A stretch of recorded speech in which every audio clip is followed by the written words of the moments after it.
This is the Nomadic Traveler Podcast.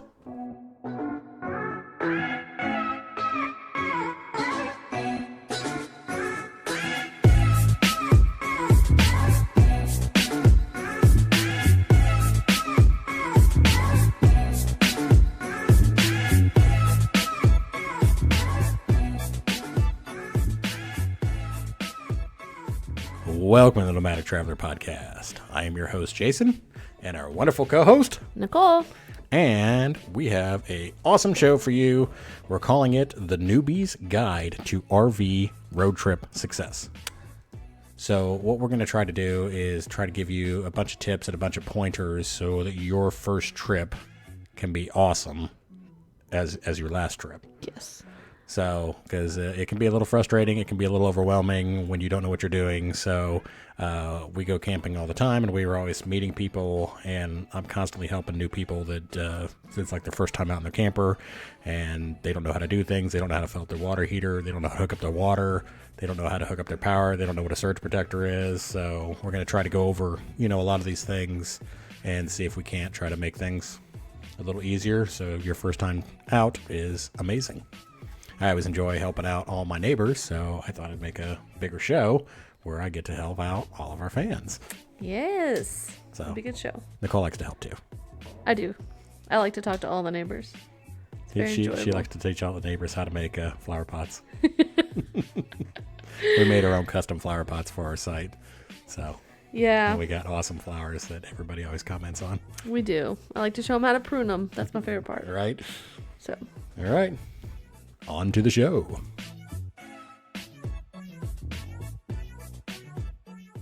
All right, the Newbie's Guide to RV Road Trip Success. How do you start off your trip to give you the best chance for success? well, kind of like the Boy Scouts say, be prepared. So, I think you want to know like what to do before the trip and then how to be prepared, right? So, to-dos? Mm-hmm. Okay. So, yeah, what should we do before we go camping? So, what I do is I like to have like a checklist to work off of. So, I try to, I kind of have like a checklist that I work with, and then I kind of like expand it. So, usually I have like something I like to keep on my phone, and it's got like all the basics that you need, like coolers, ice, Yeah. phone chargers, whatever it may be. And then there's extra stuff that you could add on to it, like steak sauce, Yeah. salt, whatever you may need.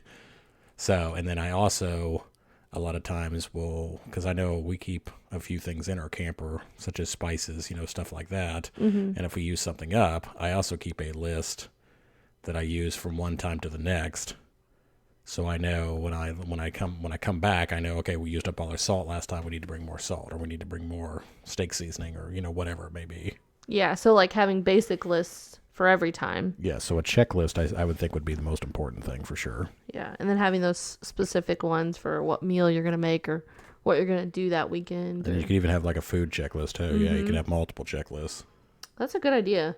I also like the idea of like finding someone that has done it before. If you've never done it, like when I had never done it before, I didn't know what I was doing. Find somebody that can help you out. Yeah, somebody. So like if you've been before, then I can be like, hey, can you look over my list? Make sure that I have everything, because you don't really know before you go. Right? Well, so what I think we might try to do for you is I think we're going to try to put together one of our lists that we use, like just a basic list, and I think we'll go put it out on our Facebook page for you guys. So if you're new and you're trying to get things together and you're not quite sure what all you need to remember to bring, we'll try to, put a basic list together. There's certain things that are kind of like must-haves, like, toilet paper and yes. the black tank treatment so it doesn't stink. Yes. So there's things that are easy to forget that are pretty important. Yeah, for sure. And I think too, an important thing is to like maybe do a trip not so far away. So if you do forget those things, then you can come back and get them, right? This is, my highest recommendation. I call it either like a shakeout trip or something like that, where you kind of shake all the bugs out of it is kind of how I do it. And I recommend doing something close by, take it somewhere, even, maybe even do like 2 levels of this. Like I would kind of recommend doing like maybe 1 level where you take it like in your driveway and you go camping in your driveway, and then you have everything that you could possibly need. And then if anything goes wrong, you're there. You can go inside and get it. You know, say you can't get your air conditioning to work or no heat or, you know, whatever it is. Worst case scenario, you go inside your house and you can sleep inside. Good So idea. if there's really a catastrophic failure of something, You're there. you have a backup. Yeah. Yeah. So I kind of recommend doing it that way. And then it gets you kind of used to things, get you used to using the slide outs, get you used to maybe hooking up water to it. Obviously, you're not going to have a chance to do any sewer at your house, but then at least you get your power hooked up. You can kind of work out a few bugs. You know, then you do like the next level. And then you take it to a local campground somewhere close by. And then you run through and you do the sewer and you do make sure you're using, you know, 30 amp, 50 amp power, whatever you got. You run your air conditioner, run both air conditioners, check your thermostat, use your oven, you know, run your oven, see if it's going to work. Use your water heater. Yep. You know, use everything, even if you don't really need to use it, just so you can run through and check everything. Especially, you know, a lot of people that I meet it's their very first time and then they have a brand spanking new camper. So, you know, if you find something that's not working on your brand spanking new camper, the earlier you know about it, the better. You can get it taken care of under warranty. Yeah, for sure. Because I know that the camper had a lot of issues. Yeah, so we've got, you know, a lot of little issues on ours. I've had a lot of little issues on every one that I've ever had. It just kind of is the nature of the beast. It is what it is. You know, like I said, you're taking your house and you're driving it down the highway at 60 miles an hour. So Yeah, for sure. I would expect some problems. Yeah, I like that idea. That's a great idea, just doing it in your yard or something, Yeah. if you can. Yeah. You know, if you So, live yeah, somewhere. if you're not in a cookie cutter neighborhood or with a Nazi HOA, Yeah, that's a good idea. I'm not a big fan of HOAs. Yeah, for sure. So- But then when you go to do the second one, we're actually at a campsite. You find out all the items that you need. Yeah. You know, because you're not going to be So- sitting outside your camper in the driveway probably, or, you know. Well, then you've had a chance to kind of run through everything. So now you know, okay, now this is how I put out the slide. This is how I put out my awning. This is how I put down my jack. So now you know all this. So you have a slight level of comfort when you get to the campground your first time. Yeah. So that way everything isn't brand spanking new. You Exactly. have a small comfort level. Yeah, So for sure. You're 10 or 20% of the way there. You're not 100%, but you're 20%. So it's like building blocks. Yeah, for sure. I think what I would be most nervous about is like driving the RV for the first time, right? Yeah. I mean, you just got to take turns a little wider. I mean, I don't know. It never really bothered me that much, but I moved a lot when I was young. I worked in the apartment industry, and I would move around. Like every time I would work at a new apartment complex, I would usually live at the apartment complex that I worked on. So I never lived anywhere longer than like a year or two. Okay. So I drove like big giant moving trucks all the time. I drive moving trucks with trailers on the back. So, you know, I got a, you know, pop-up camper early. So, and I've always been towing things. I've always had motorcycles and trailers and ATVs, you know, all that kind of stuff. So Yeah. it never really intimidated me that much. But yeah, if you didn't have any experience driving a trailer at all, yeah, I would definitely take it. Maybe drive it around your Walmart parking lot a little bit, you know, or, Yeah. you know, take it somewhere in the middle of the night and drive it around a big empty parking lot, drive it around at your high school parking lot or something like that, you know. That's a good idea for If, sure. if the cops come up and ask you questions, just be like, hey, I'm new. practicing. I'm new and I'm practicing. I'm a newbie. And this way I can't hit anything, you know, maybe get you some cones or something like that. And, Yeah. you know, maybe if you're going to a campsite, think about like the shape of your site that you're going to be backing into. Maybe practice backing into a site. Yeah, that's a great idea. So, and then Yeah. if there's nothing around that you can hit, you know, then you're it's good. all that much better. I can't tell you the number of times I see people that have brand new campers and they accidentally clip a tree or they clip a small Yeah. something somewhere and then they got a little bit of damage. It's never major, but Yeah. it's just enough to kind of, you know. Well, and I think it'd be important to maybe like plan the route to wherever you're going. So once you do that second trip or the third trip that's a little farther away, maybe like pay attention to the roads or Google map it, right? See I it. would definitely, Google Map, and I would look over, it never hurts to just kind of do like an overall view of it and like, okay, I got a roundabout here. I'm going to be taking a left after this roundabout. It's nice to have a visual in your head. So you're thinking about, okay, after I turn on this road, I'd make a right on this road and I go past this. And, you know, it gives you, Well, and I'm thinking too, so you know like where the gas stations are, how far apart they are. if you need gas on You your know. trip, I absolutely recommend that you map out gas. So, and then we'll get into this a little later, but like I have like a Good Sam card, and if you go to like I think it's Pilot or Flying J, I think that's right, and you get a discount if you use your Good Sam card at that gas station. So they already tend to have the cheaper gas of all the gas stations anyways, plus you can get an additional 5 cents off per gallon with your Good Sam card. And then on top of that, it's a truck stop gas station, so they're always larger. They're designed for trucks. They're designed for large vehicles. It's tough getting a large travel trailer in and out of a small gas station. Yeah. So, or a 40-foot long Class A or any of that kind of stuff. The bigger the gas station, the easier it is. And then usually they have more pumps, so usually they can accommodate you quickly. Yeah. So it'd be important to know where those are. Yeah. That way you're not having to stop at like a small. Yeah, if you need to gas. plan a fuel stop, I highly recommend you plan out your gas station ahead of time. Yeah, that's a good idea. So for sure, those are all things to do before even hitting the road, right? Yeah, because if you're towing, you're going to get significantly less. So it's going to be even less than what you think it's going to be. So if you're thinking, my truck gets 16, maybe I'll get 10 or 11 or something like that. No, it's going to get 6. 6. That sounds so sad. I mean, it might not be quite that bad, but I'm just saying it's going to be worse than what you think it is. So plan a fuel stop early, especially if it's your first trip. Yeah. Plan it early. And it never hurts, even if you've only burned up half a tank of gas, get more gas. Yeah. So what? Then you're good to go. That's like that never pass up a chance to go to the bathroom. Never pass up a chance to get gas. Who says never pass up a chance to go to the bathroom? I never heard that one before. I do. So you mean like if you're on a road trip, never pass up a chance to use the restroom? You never say like, I'm okay. Oh, no, if you're on a road trip and you're getting gas somewhere, you need to go and use the restroom. Because then in an hour later, you're going to have to go. I highly agree with that one as well. Yeah, for sure. But the other thing I was thinking about too, so you're going to think of these things, but then like packing, I feel like there's so much to what you need. I would say start packing early. The earlier, the better.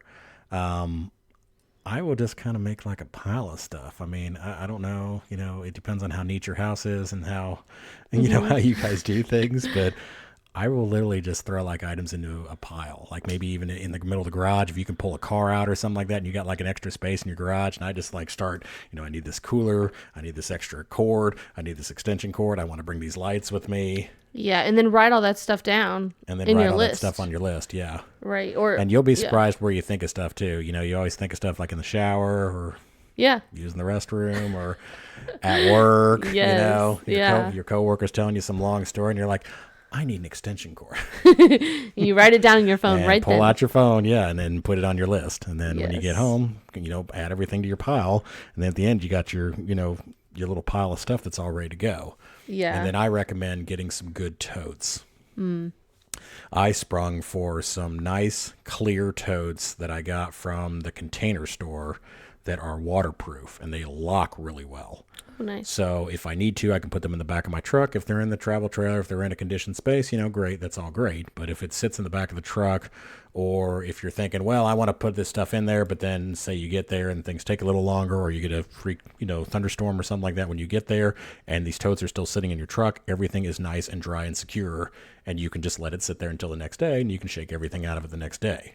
Yeah, that's a great idea. So I highly recommend spending a little bit more money. Don't get the little cheapy Walmart totes. The ones that, the little cheapy ones that are like $10-12. I feel like those crack. They crack. I mean, they work, but they will get water in them. It's amazing. You'd think because like the lid goes over the top of the bin. Yeah. And somehow there's still water in the bin. I wonder how that works. Maybe it's like moisture. It's either moisture in there, or I'm wondering if like maybe when you're driving down the road, if you get that like vertical rain from like the speed of the vehicle moving and it like pushes up over the lip maybe. Yeah. I don't know. I've had definitely bad luck with that multiple different times. So I do the watertight ones now, and I love them. They're very well made, and I've been using them now for years. And once you buy them, they're yours. That's awesome. So, well, I like the idea of totes too, because then you're not carrying 10 things into the camper from the truck. You're carrying one tote, and you're calling it a day. Yeah, I love that. Yeah, that's with anything, but definitely with camping.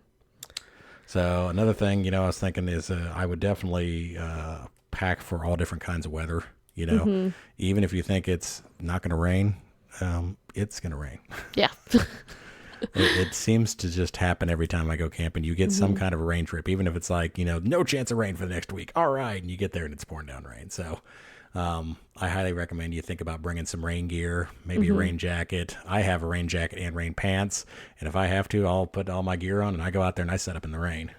Yeah. So, and then once you're done. Then you take all your rain gear off and then at least you can sit inside and wait out the storm. But I mean, if you get there, it's kind of a bummer just sitting in the truck. I have a dog, and kids.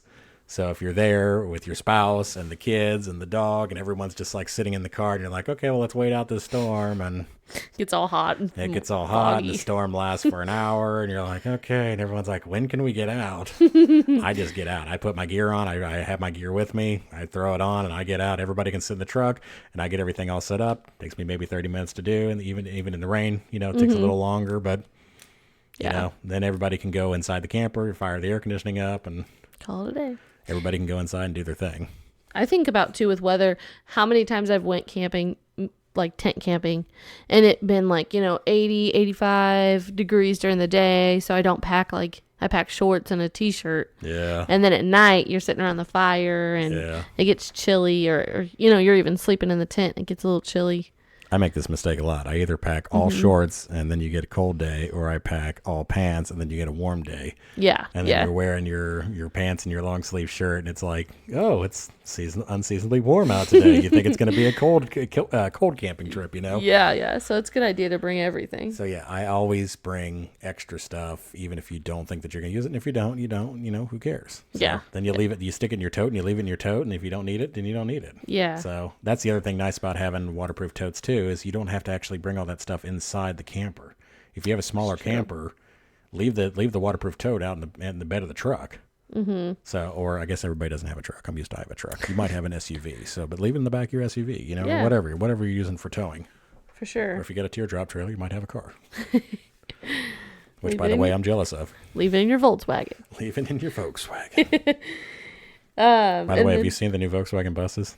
I have not. They're supposed to be coming out with an all-new electric Volkswagen bus. Oh. So, and I don't know if they're making a camping version of it or not, but I was thinking that'd be kind of neat. I'll check that out. Anyway, speaking of Volkswagen. And then I know another thing that I thought of, because we accidentally did this, was making sure that heavy items are not up high in your cabinets. Yeah, Putting lighter items up at the top. Yeah. So all your light stuff should go up high. You want your center of gravity as low as possible. So put all your heavy stuff on the ground.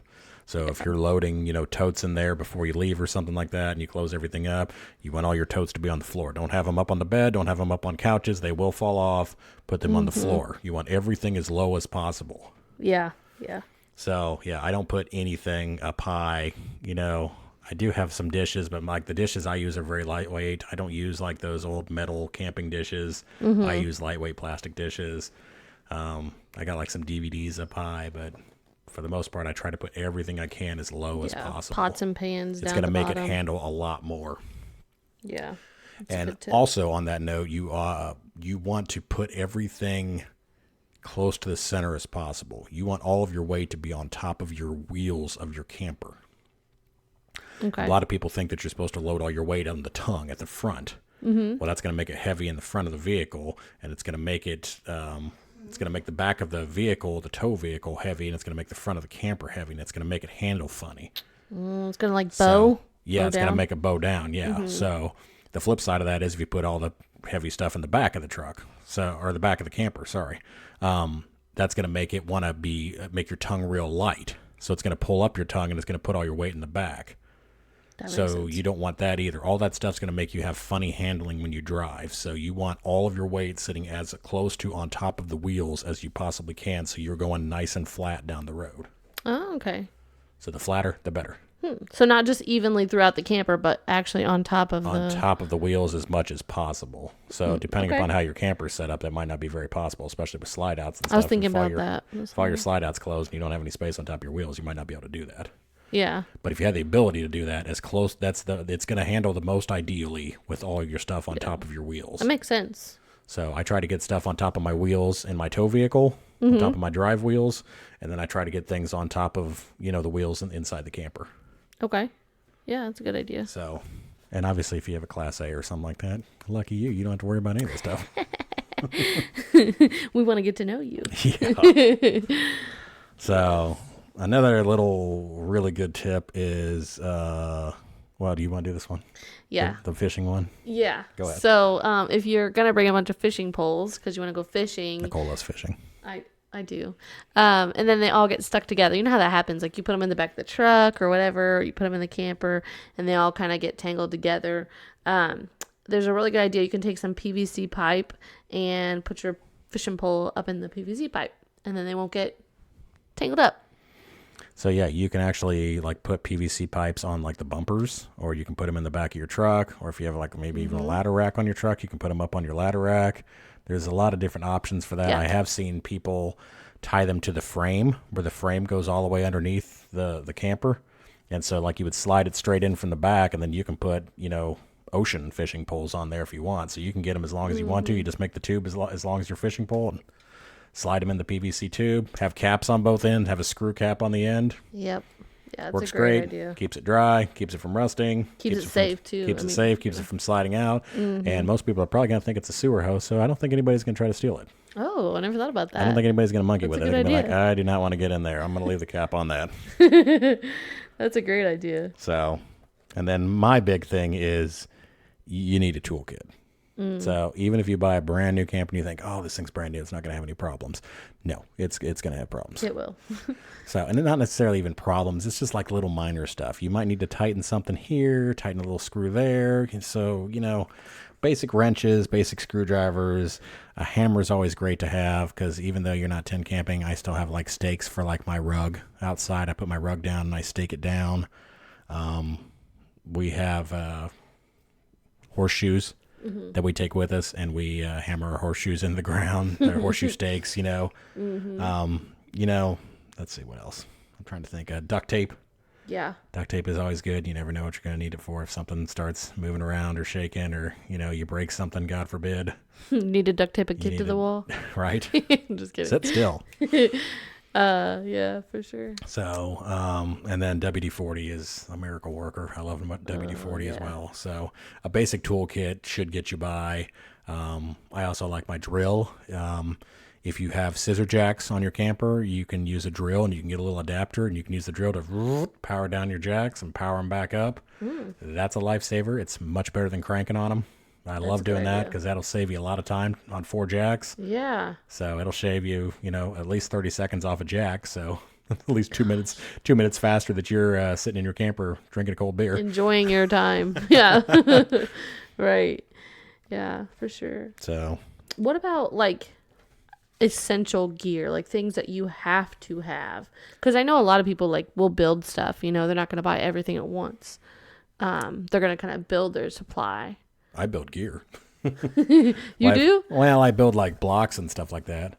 I will get pieces of wood, and I will like custom cut blocks for like my jack foundations and stuff like that. Okay. So I will cut, like 12 by 12 pieces. So, because the foot of your jack's 4 by 4 or something, maybe. Sometimes they're even smaller than that. So I will take a 12 by 12 piece of wood, and then usually I try to build it up. So if your jacks are all extended out and they're real long, they're going to be more shaky and wobbly. Okay. So the more the pieces of wood that you have and the more it's built up, the more stable your camper is going to be because your jacks are not going to be extended as far. That makes sense. So it tends to make for a more stable, I was going to say ride, but Yeah. more stable Living environment. house, whatever you want to call it. Yeah, that's a good idea. So I cut my own blocks for my tires. I 45 some like pieces of 4x4, and I cut my own like wedges for my tires. And then I have wedges. I have 4 tires, so I cut wedges for the front and back of all my tires. It helps keep them extra stable. I also have X chocks. Okay. X chocks are the chocks that go out in between your tires and they hold your tires stable. It also helps keep them because it anchors both the tires together and it keeps them from rolling forwards and backwards. So it makes you much more stable. So it doesn't seem like it would make that big of a difference, but it actually makes a fairly sizable difference. So would you note those as essential? Like, would you say those are essential when you get your, like... X chalks? Yeah. I don't think X chalks are essential, no. Like the level blocks The are. leveling blocks 100%. are pretty essential because, I think you need those. So Okay. I think the X chalks would be something that would be a nice add-on that you could probably do later. Yeah. So yeah, you could definitely get away with using it the first couple of trips or maybe even the first year without it, but it's something that's nice that over time you will appreciate. Okay. So if one person's walking around, the other person isn't moving around. Or if you have one person laying in bed and the other person's up, they don't feel it as much. You can't feel the shake. What was I going to say? Like the Jolly Green Giant walking around your camper. I wouldn't know anything about that. Yeah. So I think another essential too is like obviously your outdoor furniture. So you want to sit outside. Yeah. So your chairs, maybe like a little... You don't want to forget chairs for sure. Yeah. Because all of a sudden you're going to get there and you can be like, oh, we don't have any chairs. We can't sit outside at all. Let's stand out and do a dance. And that's the whole reason why you're there. I mean, Yeah. that's why you're camping, because you want to be outside. You want to enjoy nature. So, yeah. Yeah. So And get I some don't think chairs. they have to be fancy. No, and I would start out with basic chairs. Yeah. They do have fancier chairs, and it is something that over time you may want to upgrade to, but I would just start with something, basic. Mm-hmm. Yeah. So even if it's just I see people in those, the accordion style. Remember the lady that we saw last weekend? Oh, yeah. She had the old school, like... They're like the ones you 70s, lay out. Yeah, like the 70s tanning chairs where it was like tri-fold, like the back Classics. folded over the legs and they all folded up together. So she had one of those out there. Hers was pretty cool. I kind of like that. I didn't even know they still made those. Hers looked like it was new. I don't know. They probably last forever. So, or it just lasts forever. And she's had it from her mom. Her mom passed it down to her. And Yeah, that's she's even out there cool. using it.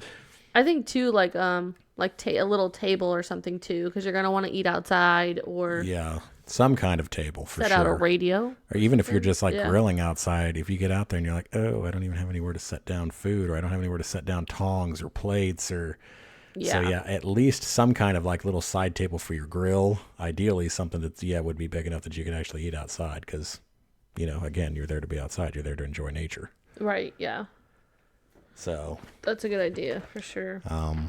you got to think about whether you want to have a campfire.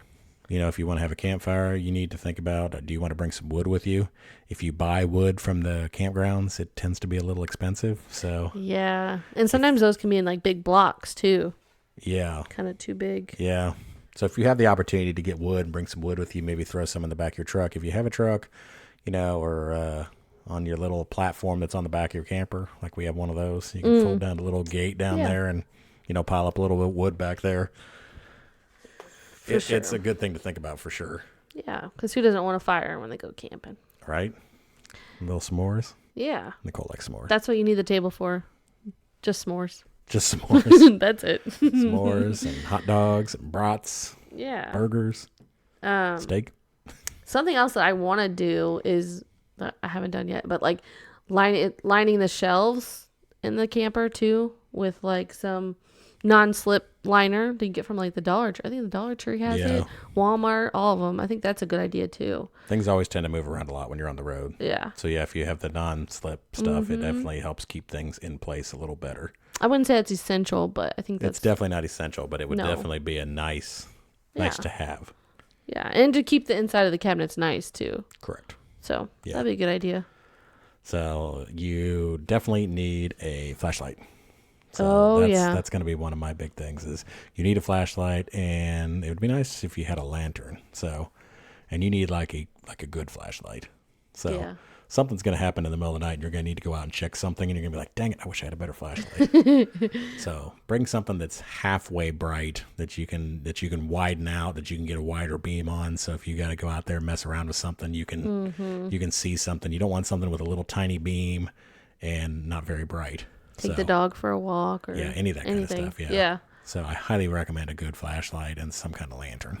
Yep, for sure. And then also maybe I think something that is essential would be like a first aid kit or something. Oh, yes. I mean, that's essential in everything, but I have a pretty massive first aid kit, actually. yeah, So it's important. you never know what's going to happen. I've cut myself a few times. Yeah, you'd be surprised what you can get in trouble with when you're out camping. Didn't you hurt yourself on the bed the last time or something? Yeah. You nicked your leg on the bed or something? Yep, cut my leg making the bed. So, yeah, making the bed. Just even basic stuff. You'd be surprised how you can get hurt. It's very dangerous. Yeah. You probably just shouldn't even do it. Shouldn't worry about it. You shouldn't make the bed? No, because it's going to cut you. Just let it be. You shouldn't do anything. You should just sit in bed the whole time. That's what camping's about. Yeah. So I think that's some good essentials right there that you might need. All right. Now that you got your list together, you've got your stuff together, how about getting to your destination? Oh. How about how do you get to there? That's the part that I'm nervous about. Like I said, I'd be nervous to drive it. Nervous to get there. Well, tip number 1 for that is make sure you check the tire pressure before you leave. Okay. Check all of your tires. Look at the inside of your tires. This is for everybody too. This is including brand new campers. You need to look at the outside of your tires, look at the inside of your tires. Make sure that you do not have like a knot on the outside or the inside of your tires. They tend to develop knots, and if it does, you shouldn't be rolling it. You should be taking it somewhere and getting the tire replaced. You could have a blowout, and sometimes you have catastrophic blowouts where it busts the fenders off and stuff like that. And again, it's not going to keep you from, using it, but it's going to be something that you're going to have to take in for service. It's not going to be a warranty item. They're going to blame it on you. They're going to say your tires were underinflated or overinflated or whatever. Yeah. So check your inflation. Make sure it's within your range. You don't want it to be too full, but you also don't want it to be too low. So, if your range is... I'm just going to guess, say 40 to 55, you want to be, right around 50 or something like that, or 48. So you want to be right in the sweet spot, right in the middle, and you want to check it, ideally every time you stop, honestly. Really? So if you're rolling, especially if you're on a long trip, if you're going from, Michigan to Florida or something like that, you want to check that thing every stop or at least every other stop. Like every gas station stop or every, spending the night stop? I mean, I'm honestly saying every gas station stop. Okay. I mean, if you want to be extra careful, if you want to ensure that, you're not going to have a blowout, because it really sucks to have a blowout. It's not fun at all. Yeah. Well, I'm just thinking of too, the time that you waste. So say you get a week off vacation and then you are spending 6 hours of it fixing your tire. And we're going to talk about this later too, but even if you have say AAA or a motor club or something like that, it might take them 2 hours, 3 hours, 4 hours to get out there and change your tire for you. So nothing makes me more angry than missing out on vacation time. Yeah. Oh, God. So we kind of talked about this in another episode. Yes. But, you need to maximize your vacation time, and every little bit matters. And if you only get so much, and what do we say that Nicole only accrues 3 hours every month or every 2 weeks? Every 2 weeks. So every 6 hours a month. So if you are down for 3 hours waiting for AAA, that took you 2 weeks to earn that time to sit around and wait for AAA. Yes. See? So if you start looking at it like that, you're going to be like, okay, I'll spend 5 minutes checking all my tires to make sure that I don't have a blowout. Well, and of course things are going to happen, but things are going to happen. And even if you check everything, things still may happen. But this is how you can definitely, I would say minimize it by at least 50%, maybe closer to 80%. Yeah. So for sure. If you're checking your tire pressure, making sure that you're not low, and making sure that, because I think the knots are where a lot of people have problems. It develops a knot. The knot is on the inside of the tire. You're looking at the outside of the tire thinking everything's great. Okay. You don't realize there's a knot on the inside of the tire. Oh. And you hit a pothole, and the pothole lines up with that knot, and boom, there goes your tire. You got a catastrophic blowout. Yeah, that's and terrible. Got pieces of rubber banging into the underside of your camper, banging into your gas line, banging into your fender skirt. So you really have to get up under there to look at the back side of the tires. Yeah, you need to be able to either look from, the driver's side, look over at the passenger side, and then from the passenger side, look at the driver's side, the back side. Okay. So, at the very least, check at every camping stop for sure. Yeah. So, but I would, Well, the other thing, use your best judgment. The other thing that happens a lot during trips is potentially running out of gas too. So like I said, you're going to get less mileage than you think you're going to get. So that's a time suck. Plan accordingly. So yeah, I think a good rule of thumb maybe is don't let it go below a half a tank or a quarter tank, maybe a quarter tank. Don't ever go below that. I would very strongly try not to go below a quarter tank. Yeah. Yeah. Because like we said, the gas stations you want to stop at could be far apart, all those things. Because I have a gasoline-powered truck, and my truck, I can probably go almost 400 miles on a tank, and when I'm towing, I can maybe maximum do 180. So and that's absolute dead maximum. That's running it dead. So I never, ever, ever, ever try to go over 150 miles. And generally, I honestly try to stop about every 120 miles. Okay. So, and if you're towing, it's a nice time to take a break. You try to tow 120 miles. I get out, stretch, go in, get you a coffee, whatever you want, Yeah. check your tires, pump your fuel, and then just get on the road and keep going. It's the safest way. It's a good pace. It gets you, stretching, so you're moving around. And Yeah. it seems to be the best pace for me, at least, Yeah. I think another mistake that I see a lot, or something that I see tripping people up a lot, is like not having the right towing vehicle. I think those are my favorite pictures I see online, or when I see like a little baby Volkswagen. That's always the biggest Towing, debate like, online, yeah. like a giant trailer. Yeah. Talk about something that's not going to get you to your destination quickly or safely. I mean, I know you can't always afford to buy the biggest tow vehicle that you would like, but I mean, honestly, if you're thinking about buying something heavy, try to buy the proper vehicle for it, Yeah. Make sure that you're within your tow rating. And then also you got to think about, if you're buying a 4,500 pound RV, and your tow vehicle can only tow 5,000 pounds, you're going to have more than 500 pounds of gear. Yeah, that's something that I learned at the show. I think we talked about this in that episode about the show, about how, like, they say dry weight, and that means that's with nothing in it. That's with nothing in it. That's no propane. That's nothing in any of your tanks. That's nothing. So if you're rolling around with a float of fresh water, if you got all your gear in there, if you've got 4 or 5 passengers in your tow vehicle, because you got to add in all that kind of stuff. I didn't think about that. Yeah. Yeah. So yeah, you're going to be easily over your 5,000 pound weight limit. So if you're camping local and you're only going down the street and you're staying within 100 miles of your house, you might be able to push it a little bit. But if you're wanting to tow 800, 1,000, 1,200, 2,000 miles, you need to have something that's equipped for it, especially if you start getting into mountains and stuff like that. Yeah. You can always get it going. The question is, can your tow vehicle stop your weight? Yeah. So when you're in Tennessee and you're going down Interstate 65, or is that 75 there? That's 75, I think, isn't it? Mm-hmm. I think it's 75. Or is it 40? I don't know. I have to think about it. That but if you're interstate. going down the big giant hill by Mont Eagle, and it's a 6% grade and you can't stop it, or you're heating your brakes up and your brakes are starting to smell hot, it can scary. be. It's scary. Yeah, it's scary for sure. And I've been there. I've been there on tow vehicles where I've been pushing them, and now I got something it's within range for sure. So I give myself 20% buffer. At least I try to. Yeah, that's a good idea. So you're well within your weight range by at least 20%. Yeah. And I think that's something you have to be proactive about yourself. Because I noticed at the show, sometimes I heard them saying, well, you can push, like, They'll sell it to you. this is well within your limit. They'll sell it to you. And Jason's like, no, it's not. And I'm like, oh, okay. But then I was paying attention, and just to get the sell sometimes. Yeah, they'll sell it to you for sure. Yeah. So, yeah. You have to be mindful yourself. Yeah, you need to be mindful and look out for yourself. It's your safety. It's your family's safety. They will not be liable for selling your vehicle that, Yeah, they'll be like, well, it was in your limit. Yeah. Yeah. was So, your I mean, choice. again, because when you're leaving the RV dealership, especially when it's brand new, it's not going to be all loaded up with gear. Right, yeah. So they could be like, hey, your vehicle can tow 5,000 pounds. This thing weighs 4,500. It's dry. It doesn't have anything in it right now. You're well within your weight range. So, See you later. Yeah. Yeah, that's a good thing. Yeah. For sure. So another good point is that vehicles, over 5,000 pound, you really need to have a weight distribution hitch.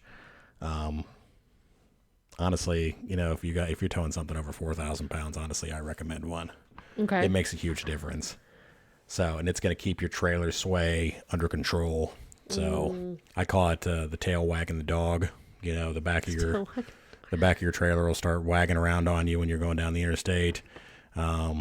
The thing will want to bounce funny, where it wants to, they call it like a scissor, I guess. I don't know what the word would be, where it wants to like hinge in the middle. Bounce up and down. So it'll stop it from doing that. It stops the tail from wagging the dog. So I highly recommend a weight distribution hitch as well if you do not have one of those. Are those pretty expensive, or are they a lot more than just a... It's definitely more than just a regular hitch. So weight distribution setup is... But it's essential. Honestly, I don't know. It's probably somewhere between $500 and $1,000. Okay. So it's definitely a sizable purchase, but I would consider it a necessity. Okay. I Yeah, wouldn't it consider sounds like that- it. I mean, for safety reasons alone. Yeah, I wouldn't consider that an optional thing. So Yeah. again, it all depends on what you want to do with it. If you're trying to take your travel trailer somewhere and set it up as like a permanent site somewhere, if you want a seasonal spot, and you're not moving it that much, Maybe it doesn't some matter. of this stuff you might be able to get away with. But if you're really towing it around anywhere, it's your life and the lives of your family that you're kind of playing with, and the this people stuff. around you on the road. And other people. I guess they kind of matter too. They right? matter too. Yeah, that's true. I know too, at the dealership they were talking about, writing down the height of your trailer and keeping it with you so you remember. So like when you're going down an underpass or something like that. Yeah, that's kind of I like that idea. Yeah. I do not actually do that. I probably should, but you need to make sure you account for your air conditioner. So I've seen people go underneath overpasses where, it works for your trailer, and then you knock your air conditioner clean off the top Oh my of the goodness, camper. I'd be so mad. So I think I did see a video of somebody doing that at the drive-thru. I see people doing that all the time. Yeah, they knock the air conditioner clean off the vehicle. Like you're going in for a McDouble, and Oh yeah, don't take your trailer through the drive-thru. I mean, I don't care how small your trailer is. You shouldn't even be taking a lawnmower on a trailer through the drive-thru. Come on, have a little courtesy for the rest of us. Do not take your trailer through the drive-thru. Park outside, walk in. It's not going to kill you. yeah, it might actually help you live longer. Yeah. Right.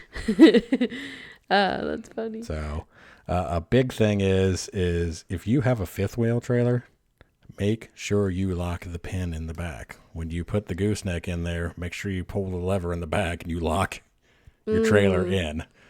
So you don't want to drop all your jacks and then go to take off and it falls into your truck bed, or it falls off the back of the truck, or whatever. That would not be good. Yeah, it's another one of those things where it wouldn't be catastrophic, but it would be it would be rough. It'd be rough and it wouldn't be fun, and it definitely wouldn't be covered under warranty. It would definitely be user error. Whoopsies. For sure. So another big thing, for me is I would also make sure that you check your brakes and make sure that you have a brake controller. Unless you got something really super lightweight, almost everything is going to have some kind of brakes on it. And if your vehicle does not have a brake controller, you're not utilizing the brakes on that camper at all. So again, most vehicles can get it going. It's about getting the thing stopped when you need to. So, I'd say the last 3 campers that I've had brakes on them, and it makes a huge difference. Okay. So, when you're trying to stop and you have the trailer trying to stop itself, essentially, then your vehicle is really only trying to stop its weight, and your trailer brakes are trying to stop the weight of the trailer. It can increase your stopping distance by probably 50%. It can increase the time that you can stop. I bet. With the trailer Makes brakes, sense. Mm-hmm. So, and then, another thing, speaking of brakes, is you gotta keep in mind that when you are stopping, it's going to take you much longer. If you think about like a semi and how much longer a semi takes to stop, or think about trains and how long trains take to stop and how they can't stop quick, it's the same thing with your travel trailer. Your travel trailer weighs a ton, and it literally, Dun, dun, dun. literally it probably weighs a ton. You're so punny. And if you can't stop that thing, it's going to be a bad day. Yeah, that's not going to be good. So leave yourself ample space. Drive in the right lane.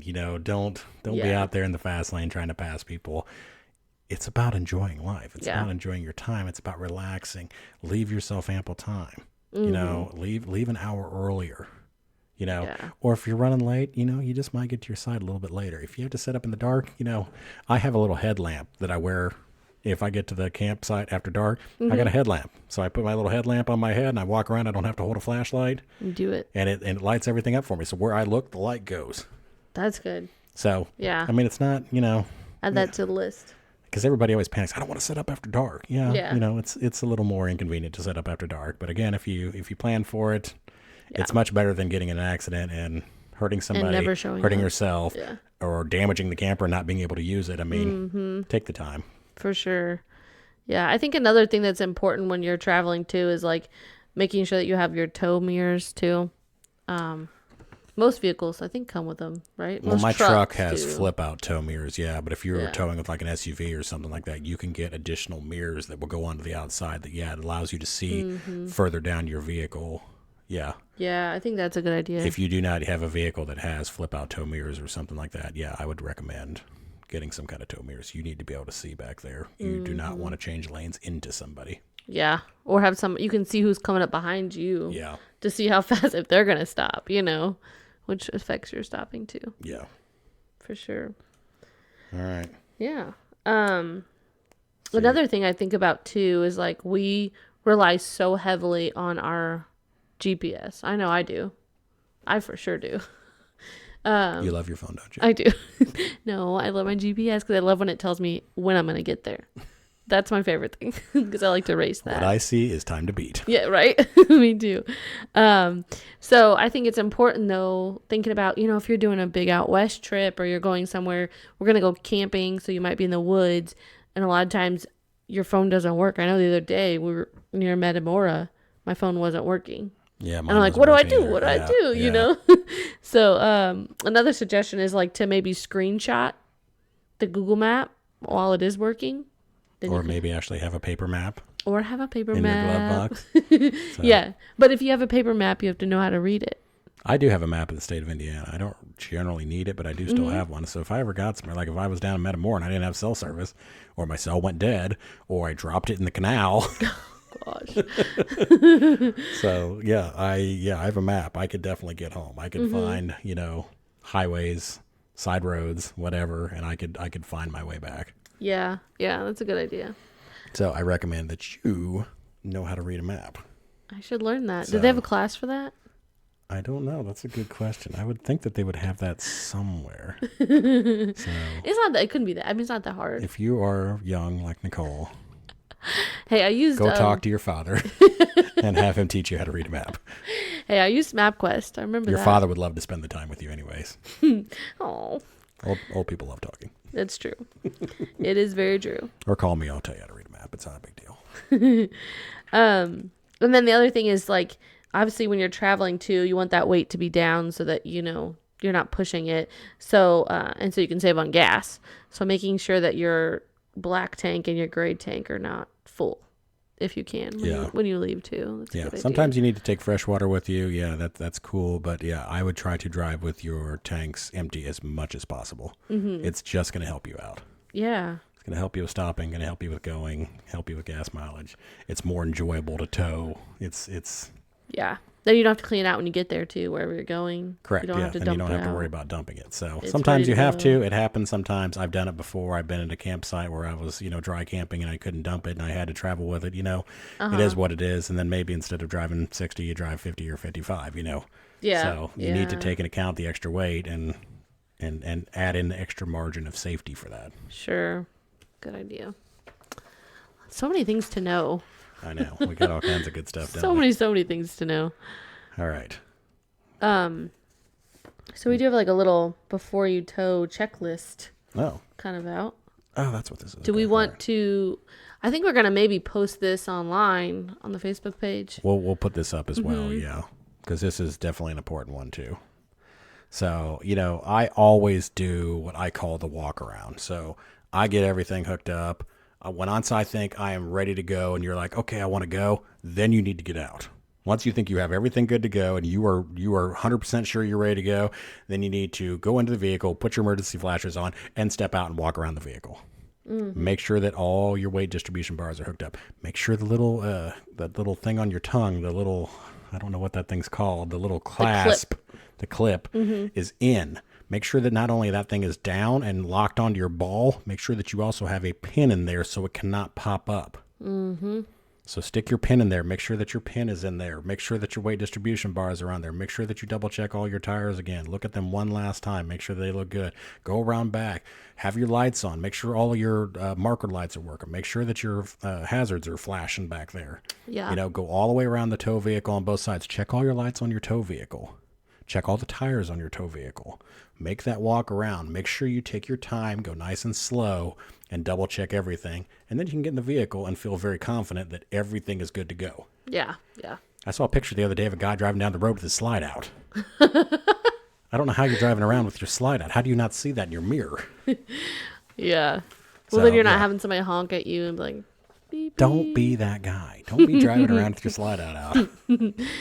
What about like your vents? Do you have to like your fans and everything? Those need to be closed up. I recommend closing them unless you have vent covers. Okay. So on the unit that we have vent covers on there, so we can leave ours open when we're traveling down the road. Those are the Max Air vent covers. We've talked about those in other shows. If you have a Max Air vent cover, you can roll down the road with your vent open, and that helps to keep, keep things a little more cooled down, especially if you're driving in hot weather. It helps to keep moisture out of there. But if you don't, I highly recommend that you close them. You will break your shell, and you'll get there, and your little vent top will be gone. So And that would not be fun. no, again, you want to have fun. You don't want to be dreading any of this stuff. Right. So make sure your hitch is secure. We already kind of went through that. Make sure all your lights are working. Make sure that your brake controller is working. Drive it around. When you're driving around the campground, kind of play with everything a little bit. Make sure that everything feels like it's all working right. Exercise your brakes. My brake controller has a little thing that I can squeeze independently, and I can apply my trailer brakes without applying the brakes on my vehicle. So I can squeeze it, and I know that my trailer brakes are working properly. I can feel the pull on the tow vehicle, so I know, okay, they're doing what they're supposed to be doing. Yeah. Make sure that your trailer tow brakes are not locking up. That's another thing I see. People pull into a campground, they'll go to slow down, and they lock the brakes up on their tow vehicle because their tow vehicle is set too high. So they're applying the brakes too hard, and it's locking everything up. You also don't want that. That's going to bulge your tires out. That's no good either. Yeah. Make sure that your antenna's down. So, what was that thing? What's our thing called? Magic Jack? That's not what it's called, is it? No. No, the TV antenna. Something Jack, isn't it? Oh, what is it? I can't think of the name. We'll have to look that up. Yeah. But anyways, it doesn't go up and down. It's just like a little antenna that goes on there that you don't have to crank up and down. I think it's called Magic Jack. I don't know if it's called Magic Jack or not. Okay. I don't know. We'll look at it. But yeah. Hang on. Okay, thank you for bearing with me, everybody. I had to pause the show and go look it up. It is called a King Jack. So I really like that a lot because you don't have to crank up an antenna. It's one less thing that you have to worry about when you hit the road. Because even if you are very diligent about doing the walk around, you still might forget to put your antenna down because it's kind of hard to see because it's up there in the middle. So anyways, King Jack is what I was talking about, and I really kind of like it. Yeah. I always make sure all my doors are closed. I always make sure all my windows are closed. I always go ahead and lock all my doors too. I guess you could leave them unlocked, but I kind of feel like that lock on there is a little added layer of protection. I always lock all my compartments too, because then you don't have to worry about that something coming open. Flying open, yeah. I mean, you never know too. You might stop at a gas station, be in there, going to the bathroom or something like that in the gas station. Someone might hey, they got all kinds of good stuff in this compartment here. And you drive off and you're like, hey, I got robbed in Alabama. I didn't know it. Or where did I get robbed? Right? No idea. For sure. So make sure you pull all your wheel chocks out. You don't want to have your wheel chocks on there. You try to drive over the wheel chocks. Oh. We'll just smash them. So, right. Well, if there would, it'll pull them right over. Oh, like actually on mine, I think I would be able to feel them enough. I would know that the tow vehicle wasn't moving, and I'd wonder what was going on. Yeah, like what's happening? I'd have to back up and go check for them. Yeah. So, and last, most important thing, check your license plate. Make sure that your license plate is current. A lot of times people leave their tow vehicles sitting around for periods of time, and they don't necessarily think about their plate for it like they would for their car. For sure. So make sure that your trailer has a current tag on it. Yeah. Good idea. You do not want to be driving around with expired tags and get pulled over, and that's more headache that you just don't want to deal with. Yeah. So. And I have a good piece of advice for this part. Yeah. So I know the first time I saw you, I think we were like, I don't know, taking it somewhere. I don't remember. Taking the camper somewhere, and you were like out there forever. And I was like, oh my God, I thought we were already done. What's happening? And I had no idea what's happening. Maybe like letting someone else know, and then they can come and double check with you. Like making sure, you know what I mean? Having somebody check with you. To do the walk around, you mean? Yeah, I'm like, I don't know what all these things are.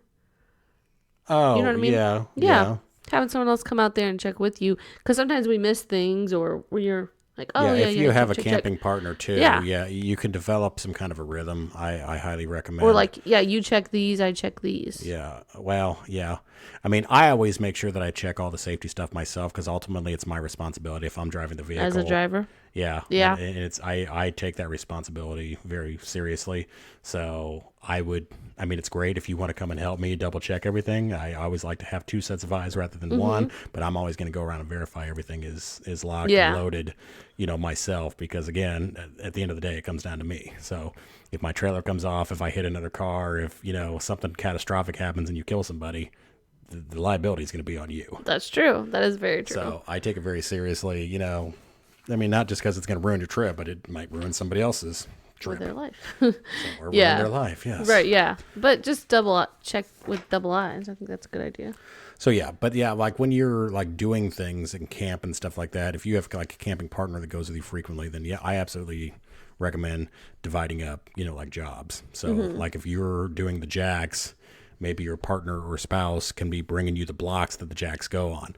So as you're going around getting the drill bit and the drill and getting everything ready and you're going around to the jack, if you work up a pattern and she knows, okay, he starts at the front right, then it's back left, and then it's like da-da-da-da, then That's she a good knows point. bring you these blocks and she can be pulling them out of the storage compartment at the back of the truck and bringing them to you. So then it's going down and it speeds the whole process up. Yeah. Sure, That's a good point. one guy can do it. He can do the whole thing by himself. And ladies, I know that a lot of times that's his job. I do the inside. So, but if everybody, it just makes it more enjoyable for everybody. And, the burden shouldn't be on any one person, no matter what the situation is. So, Especially if you have other family members or whatever, and they want to. Or maybe even involve the kids. Yeah. So as my son gets older, I'm starting to give him like little jobs. So I'm like, here's these blocks. I want you to go around and see all these four corners, and so now he starts putting the blocks by all the four corner jacks, and then I, if I had to find adjust them or whatever, okay. But he's still going around putting them in all the spots for me. So. That's a good idea. And it gives them something to do, and then they're not saying, I'm bored. When's this going to be set up? Well, have you gone around and put out your blocks yet? Have you gone around and taken the chains off the truck? Or, whatever the situation may be, Make them pick up sticks. So pick up sticks for the campfire. You want to have a campfire tonight? Go pick up sticks. We need kindling. Oh, that's a great idea. So. Yeah, for sure. Right. So our last part for this show, this is going to end up being another 2-part show. Is backing into your site. So we're going to get you all the way up to where you're backed into your site, and then we're going to talk about things once you're set up. Yeah. Okay. So am I missing something? Well, we were just going to talk about the membership. Yes. Please do. Go ahead. Please do the memberships. Yeah. I forgot about that. Well, so there are a lot of different like memberships out there. We've talked about the Good Sam. What is the other one? The KOA. Yeah. The 1,000. What is it? 1,000 part. I can't remember the name of it. Okay, we'll keep going. Anyways, so there are a lot of different 1,000 trails. Yes, there you go. Sorry. Parks, so close. So there are a lot of different memberships out there. And I think there's a Passport America too, I believe.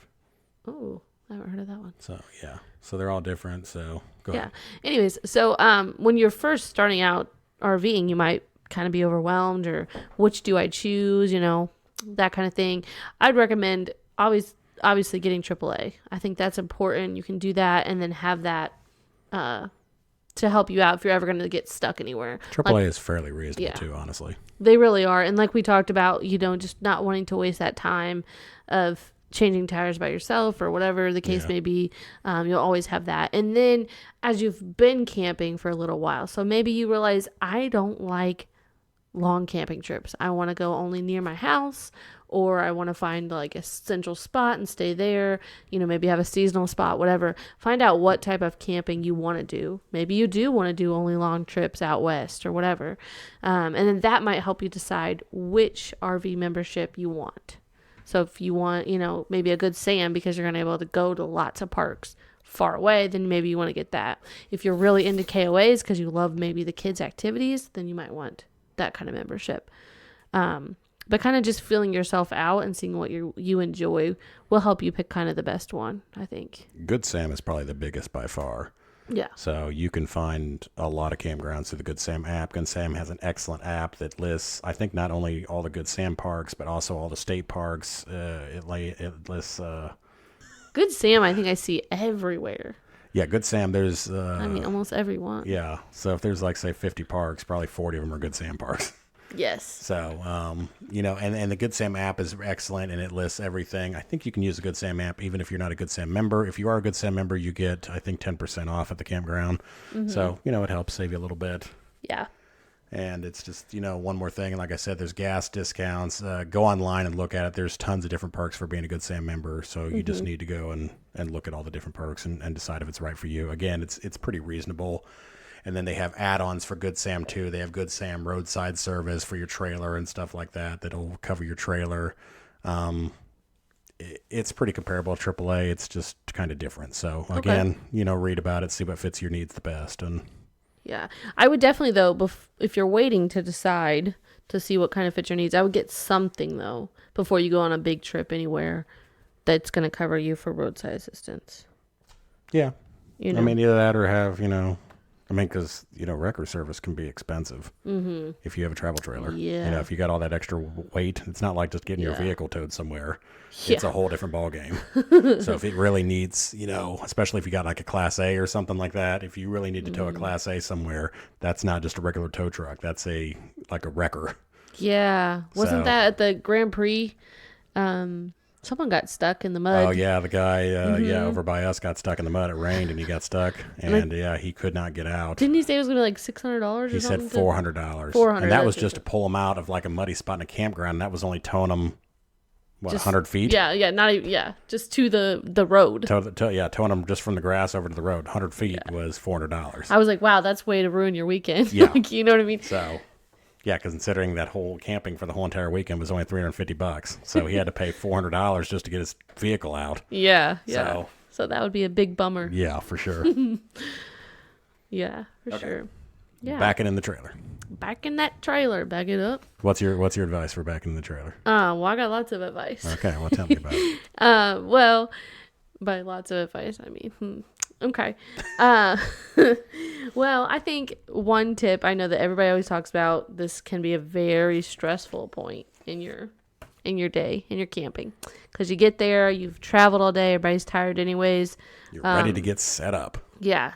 So a tip is like making it easier at the bottom. You want to try to hold the bottom of the steering wheel when backing up.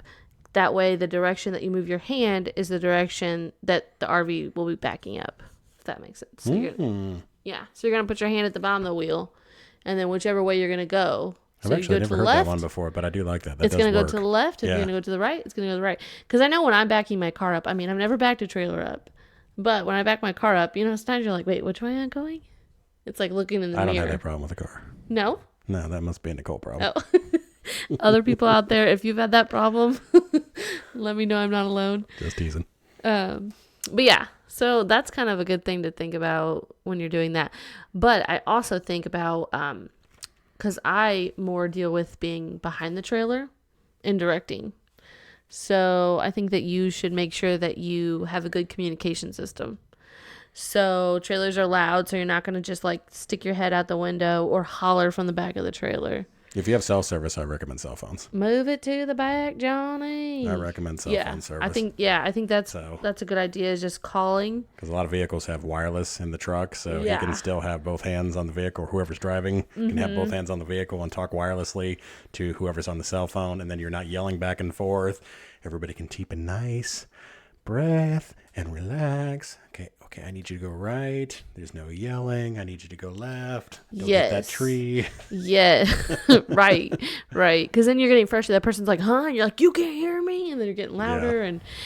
And also, some people make up, like, I've seen other people at the campground make up, like, little hand signals so they know.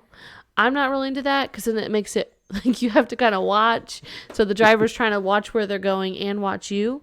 I'm more into like, let's talk on the phone and deal with it that way.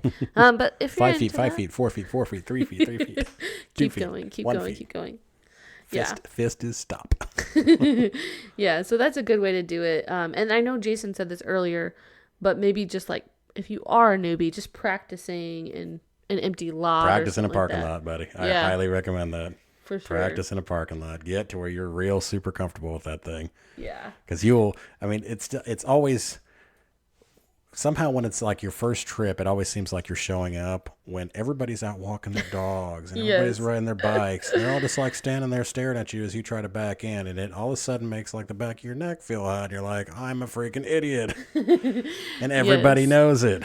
Well, and I think the thing you have to remember too is like, don't be afraid to like try again. I think no one has, well, they've all been there. Everyone has no had matter a time. how they're looking at you, even if they're giggling and snickering.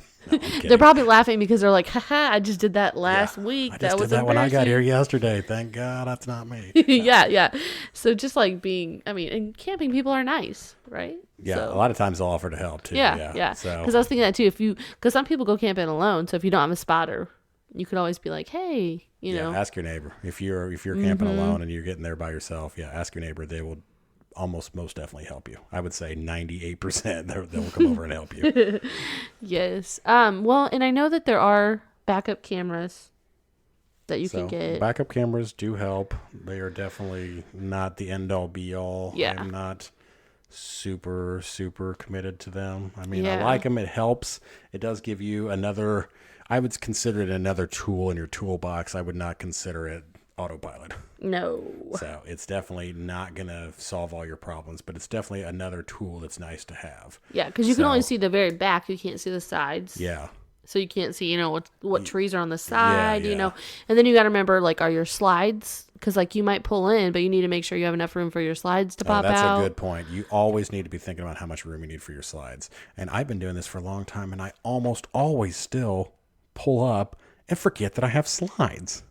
I don't know why I do that. I think because I always pull up and I'm like, okay, well, the right side of the side is here. I'm going to pull as close to the right. Oh, wait.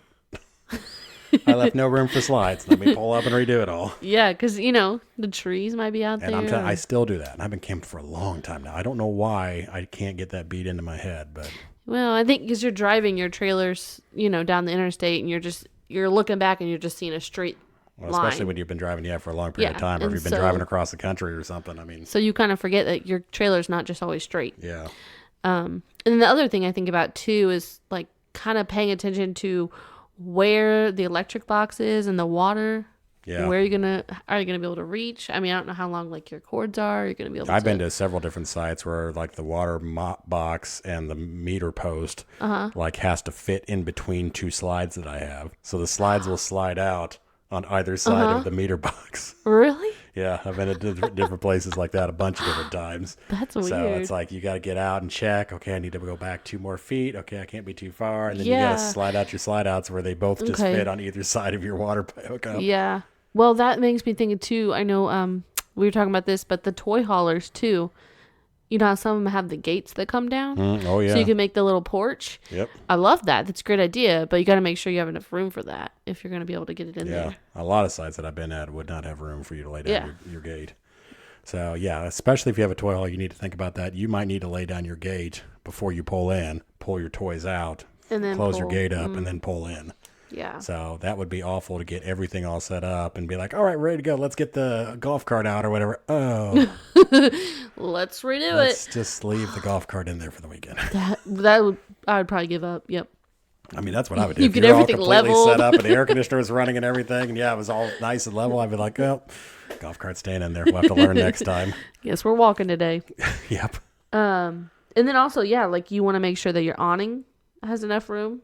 And that you always need to make sure you leave plenty of room for your awning as well. And if you can kind of put your camper either to one of the sides of the site or the back of the site so that you have a big open spot to do your thing. You're going to want an open spot somewhere to like put your table and eat outside. And because if you put it in the middle, you're play not gonna have cornhole. Yeah. Annoy the neighbors with your cornhole. What is it? Ladder ball? Is that the other thing? Yeah. Yeah. Washers. Bocce ball. Bocce ball's my favorite. Y'all got to play some bocce ball. If you don't know what it is, go look it up. Have a fire. Bocce ball's a blast. All the things that you want to do. All the things that you want to do that make camping. Yeah. So I think that kind of wraps it up for show number 1. Yeah. So all the way up to getting to your spot and getting in it. So that gets you all the way up to your spot. Next week, we're going to have tips for setting up your campsite. We're going to have things like hookup tips for like your water, power, things like that. We've got a ton of stuff coming next week. Yes. And then we've also got are we saving this hidden gem for next week, or are we using this hidden gem this week? I think we should do it now. Okay. Yeah. Go for it. Oh, you want me to do the hidden gem? Lost Okay. Lake. I like that. We're going to Lost Lake. Yeah. Okay. All right, tell me about it. Okay. Tell me about Lost Lake. I will, since you want to know. So today's hidden gem is called Lost Lake. And it is in Oregon, which we've had some listeners. Shout out to you in Oregon. Thank you, Oregon. So we thought we'd find a good little hidden gem there. We're going to come see you soon. Yeah. So this lake is called Lost Lake. It says, this hidden gem is nestled into the Mount Hood National Forest and has a great campground as well as beautiful scenery, hiking trails, and recreation options. So you can go hiking, swimming, have a little picnic, settle down, watch the sunset over the lake. Just a really good time. It's pretty small, little campground. And it's just beautiful. You can see the mountains and the trees and just have a good old time. So it seems like a great first little trek for someone. It looks crazy beautiful. Yeah. Looks wonderful. Out there in Oregon. I've never camped in Oregon. But I have not either. no, I think It's it'd be on wonderful. my list, though. Yeah. I hear it's beautiful there. I do too. Washington State, I hear all that stuff's beautiful up that way. Yeah. Same. If you are out there, we would love to hear some of your greatest If you got camping tips for us, spots. if you got a campsite that we should look into going to, or whatever you got, we're all open. So that's Nomadic Traveler Podcast at gmail.com. Yes. And that's today's hidden gem. And that wraps up our show. Yay. Yay! Yes. Sorry, it kind of went a little long. We didn't expect it to be quite this long, but hopefully we filled it up with enough tips that it was worth it for you. Well, there's a lot to learn. So, yeah. So we're trying to make sure that, we got everything for you so you can have a great first trip. And Yeah. 'cause we don't want you to get bummed out on your first trip and be like, this sucks. I don't want to do this anymore. And I don't want to say this like, okay, if you do all this, it's going to be fine. So if you have any stories of anything that have happened to you, maybe in the beginning of your camping, I'd love to hear them. Yes, because we don't have a Don't Do That for this show. So we No. need somebody to submit a Don't Do That for us. So, again, Nomadic Traveler Podcast at gmail.com with your Don't Do That. Don't do that. Let us know. So, and more shout outs for all of our people. We love everybody everywhere. We're still getting lots of listens from all kinds of places. We don't have anything super remarkable lately to Yeah. Nothing more plug. specific. Yeah. But we have been getting a lot of people from the Northwest, so that's why we wanted to do a hidden gem from the Northwest. So thank you, everybody out there. Yep. Thank you, everybody in the United States. Thank you for everybody overseas. Yep. And we will see you next week. All right. Oh, one last thing that I wanted to go over, I forgot to bring up, is we have a super big show from NASA coming up. We've also got other super big shows that are coming up. We've got lots of great stuff coming your way that we are kind of working on right now. So please stay tuned. Please check things out. The NASA show is going to be amazing. Yes, for sure. So I am super, super, super excited about it. It's VIP access, behind the scenes, getting to meet behind the scenes people at NASA, getting to meet the people that do like the podcast shows for NASA. I'm stoked. I mean, it's so clandestine that I don't even know what I get to do. So Yes. it's like winning a VIP trip to space. Yes. Only you don't go to space. Ooh, maybe they'll send you to space. That would be fantastic. That would be the best travel. Stay tuned. Does Jason go to space? Dun, dun, We'll dun. find out And will he make it back? on the next Nomadic Traveler podcast. Yes. Okay. Yep. Stay tuned, guys. And that really is all we have. All right. Thanks, Bye. guys. Bye.